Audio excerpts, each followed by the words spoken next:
how to make tough choices after you leave school. Should I look for a job, which is not guaranteed? Or should I start a business which is not guaranteed to succeed either? Should I focus on acquiring skills and experience, or should I go after the money? These are some of the tough decisions you'll have to make when you're out of school, and none of these choices are guaranteed. You are 80% likely to fail in business within 18 months and 85% less likely to get a dream high-paying job. How do you make the right decisions under these uncertainties? You see, one thing we all crave from life is certainty. You want to be certain that studying a particular course in school will offer you opportunities to at least make a living or, at most, make a fortune. It's why you endure 4 to 8 years of study, paying those school fees. Your future will appear less uncertain without formal education. People invest into pension plans because they want a level of certainty for life after work. The crave for certainty is why people take little risk through life, because taking risks means daring the uncertain. But it is those who are willing to lose that gets to win. If you are caught between making the tough decision after school, I want to share some lessons I believe you'll find valuable. Before we get to it, be sure to subscribe to After School Africa for more insightful videos like this. Career or business? Should I get a job or should I start a business? People who are career-oriented already know what they want. People who are business-oriented also already know what they want. The society needs both people to function. But if you are still contemplating on which path to take, for most people, you are better off getting a job. And I say that for specific reasons. I've never had a regular job since leaving school. I had a few gigs here and there in different industries, then went fully into starting a business. Look, building a business without an alternative source of income and a red bank account is not for the faint-hearted. Don't be deceived by the glamorous pictures of entrepreneurs you see on the media. For every success story you read, there are untold stories of thousands who throw in the towel and many hitting the rocks. Even if what you want is to be your own boss and own a business, you'll often be better off starting in someone else's business. If you work in the right place with the right people, you'll learn a lot about how to and how not to run a business. You will gain relationships that will serve as a springboard when you eventually start your business. Don't make the mistake of starting a business just because you want to be your own boss and identify as a business owner or CEO. But if you have the staying power to make the sacrifices business requires, then by all means, go for it. It's not a one-size-fits-all decision. It's about what fits into your overall ambition. It's okay to be a professional working on other people's business as long as you want to be there. It's okay to start with a job and then move into starting a business. It's also okay to start with a business if you have the resolve to make it work or die trying. Just don't fall for unnecessary hype. Money or value?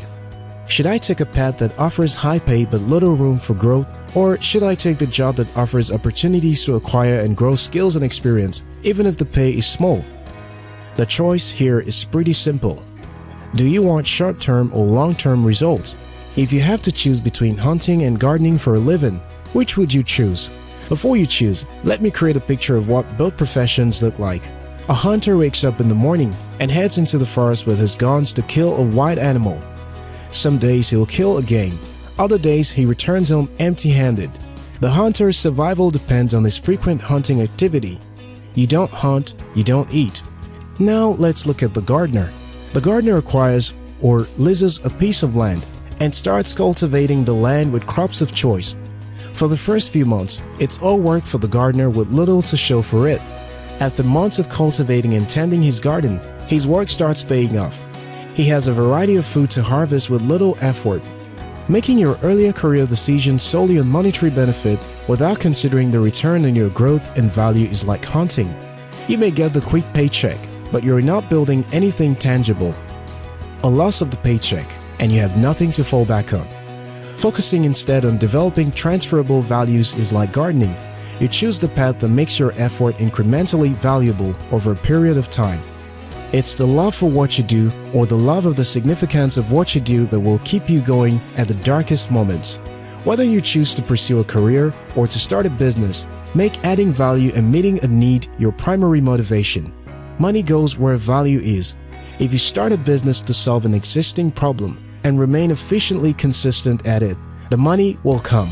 That also applies to pursuing a career to learn and grow. There will always be a place to put your skill and knowledge to use. Dealing with lack of experience. If you decide to get a job after school, almost every job you apply for will have this disclaimer: minimum of 3 to 5 years experience. How would you get experience when no one is willing to give you a job? This is the reality of the job market. It is what it is. You can't change that. The question is, how do you prepare for this? If you're still a student, start making productive use of your holidays, strikes, lockdown, and industrial attachment. Look for side jobs. If you have graduated, look for internship position, even if you have to work for free. Remember, your goal is to gain experience for better opportunities. Dealing with rejection. Your job applications are going to be rejected, lots of it without explanation. If you are recruited as a marketer, which is usually the most common jobs around, a lot of people are going to say no to you. If you announce your new business on social media, people are going to do a good job of telling you why it will not succeed. People close to you will tell you pursuing your dreams are unrealistic. When, as a student, you may have uncles and relatives you reach out to for periodic pocket money and allowance, most of these people could stop taking your calls. That uncle that promised you a job or a study abroad for your master's could go silent on you. You must get ready to deal with rejection. The mystery and beauty of life is hidden in its uncertainties. Prepare for the worst and hope for the best. You must understand that no one owes you anything and that you are responsible for your life. Don't expect everyone to understand your dreams, not even your dearest parents and siblings. Look for and surround yourself with like-minded people. Embrace the uncertainties of life and submit to its surprises, but never stop demanding more from life. If you found this video helpful, like and share it with someone. If you are yet to subscribe to this channel, now is a good time to hit the subscribe button. Until next time, your success matters.